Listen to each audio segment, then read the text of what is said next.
Guys, welcome to yummy tummy. ఈరోజు మనం చేసుకోబోయే డిష్ వచ్చేసి గోంగూర పచ్చడి అండి. దానికోసం బౌల్ పెట్టుకొని అందులో ఒక 2 to 3 టేబుల్ స్పూన్ ఆయిల్ వేసుకోవాలి. వేసుకున్న తర్వాత ఒక 7 to 8 పచ్చిమిర్చి వేసుకోవాలి కారంగా ఉంటే. కారం లేకపోతే ఒక 12 to 13 వేసుకోవచ్చు. వాటిని చిన్నగా కట్ చేసుకొని వేసుకోవాలి ఆయిల్లో.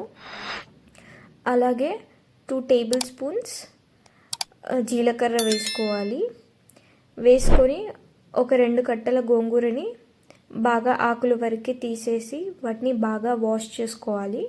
సో అందులో ఉన్న ఇసుక అంతా పోయిన తర్వాత వాటిని మనం ఇందాక పచ్చిమిర్చి మిక్చర్లో యాడ్ చేసుకోవాలి.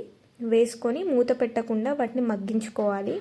సో అవన్నీ మగ్గుతున్నప్పుడు మెత్తగా అయిపోతాయి. అలాగే మగ్గుతున్న మిశ్రమంలో మనం ఒక పెద్ద సైజు ఆనియన్ని డైసింగ్ చేసుకొని వేసుకోవాలి.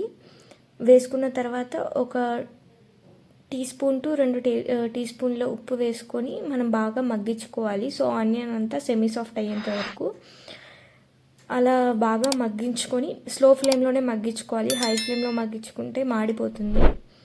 సో మంచిగా ఆకుకూర అంతా మెత్తపడి పచ్చిమిర్చి అంతా సాఫ్ట్ అయ్యి ఆనియన్స్ కూడా సాఫ్ట్ అయ్యేంత వరకు బాగా మగ్గించుకున్న తర్వాత ఆ మిశ్రమాన్ని మనం గ్రైండ్ చేసుకోవాలి. పల్స్ గ్రైండ్ చేసుకోవాలి మిక్సర్లో అయితే.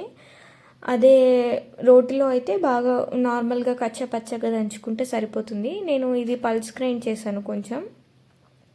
సో అలా దాన్ని మిక్సీ చేసిన తర్వాత నాకు ఇలా ఈ కన్సిస్టెన్సీలోకి వచ్చేయింది. మొత్తం మెత్తగా చేయకుండా పల్స్ గ్రైండ్ చేసుకుంటే బాగుంటుంది.